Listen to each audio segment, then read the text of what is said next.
My name's Eric Carlson. My wife Bonnie and I have been coming to the community for about 4 years now. We've got 2 kids. Haley's in 6th grade, her first year of Stuco, and Kelsey is in 3rd grade.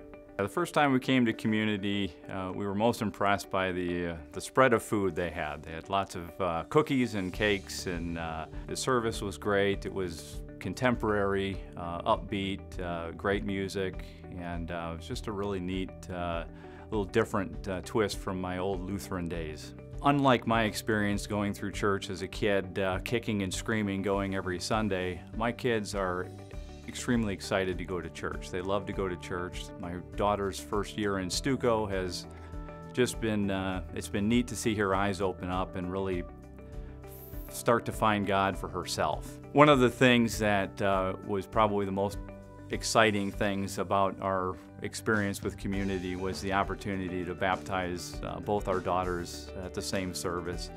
And that was just an incredible experience to have, and that's the first time I've ever experienced baptizing somebody, and that was something that I'll never ever forget. Generosity in church was something that was a little bit new to me. I saw my parents be active in giving to church and tithing, but for me and my family, it was really one of those things where we kind of put our needs first, and making that transition to actually be a tither of the church and being generous, going above and beyond that in certain cases. My life has been, especially these past 4 years, has been transformed by making that commitment to be generous and kind of step out of that zone and watch God work in ways that I would have never seen before.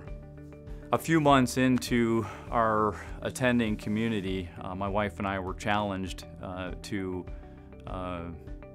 test God in our generosity, and we did. We had recently made the decision to tithe, which was the scary 10%, and during that time we were challenged and heard God really talking to go above and beyond the 10%. And we did, and we challenged ourselves and really put a lot of faith in God that we were going to stretch this to 15%, 15 to 18%, not knowing what God had in store for us, which was for 5 months later for me to lose my job. And now what was our commitment to tithe 15 to 18% now turned out to be 25+%.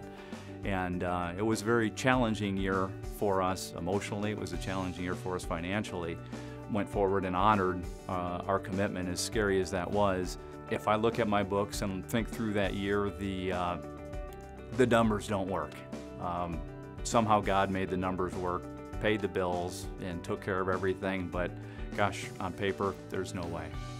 Yeah, I would encourage anybody who's looking to make that step of generosity, more than just dropping a few leftover dollars in the offering basket. This is the one area where the Bible talks about testing God, and it's a little scary at first, but from my experience and going above and beyond what's comfortable for me or what even makes sense in my budget, I challenge anybody to take that step and that leap of faith and watch God work, because it's really incredible.